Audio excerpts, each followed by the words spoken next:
আমাদের সমাজে এমন কিছু মানুষ আছেন যারা কিনা অন্যকে অনেক বেশি ছোট করে দেখেন।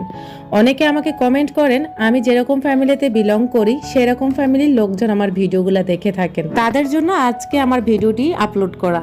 এই যে দেখতে পাচ্ছেন সুন্দর একটা কিউট মামনি, সবাই মাশাআল্লাহ বলতে ভুলবেন না। আমার থেকে বেডশিট নিয়ে আপু এত সুন্দর রিভিউ দিবে যেটাকে বলা হয় ডায়মন্ড রিভিউ। আমি এত সুন্দর রিভিউ, এত সুন্দর হার্ডলি রিভিউ আমি কখনোই পাই নাই। আলহামদুলিল্লাহ, আলহামদুলিল্লাহ অনেক বেশি আমি স্যাটিসফাইড হয়েছি। আর আমার বেডশিটটা নিয়ে আপু অনেক সুন্দর একটা ফিডব্যাক দিয়েছেন, আলহামদুলিল্লাহ। এটা হচ্ছে আপুর মেয়ের হচ্ছে বেডরুম সম্ভবত, আসলে আমাকে বলেনি।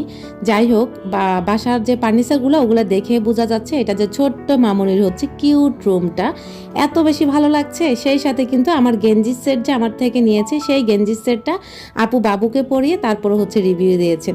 মাশাল্লাহ মাশাল্লাহ। আমার বেডশিটটা বেছানোর পরে মনে হচ্ছে রাজকীয় একটা বেডরুম হয়ে গেছে। যদিও আপুর রুমটা অনেকটাই রাজকীয় স্টাইলের, আমার খুব বেশি ভালো লেগেছে। আলহামদুলিল্লাহ, এত সুন্দর বাসা, মাশাল্লাহ, এক কথা অসাধারণ। আর সেই সাথে মামুনিগুলোও অনেক বেশি কিউট। আপুর কিন্তু একটি ছেলে একটি মেয়ে আছে। আপনারা সবাই আপুর ছেলে এবং মেয়ের জন্য দোয়া রাখবেন। আমার কাছে পার্সোনালি অনেক বেশি ভালো লেগেছে। মামুনি কিন্তু ভয়েস ওভার করে করে আমার কাছে অনেক সুন্দর সুন্দর ভয়েস পাঠাইছে। সেই সাথে কিন্তু মামুনি আমাকে তার বাসায়ও দাওয়াত করেছে। তো যারা আমাকে কমেন্টগুলো করতেন যে আমার মতো মানুষগুলা নাকি আমার ভিডিওগুলো দেখে থাকেন, তাদের জন্য আজকে আমার ভিডিওটি আপলোড করা।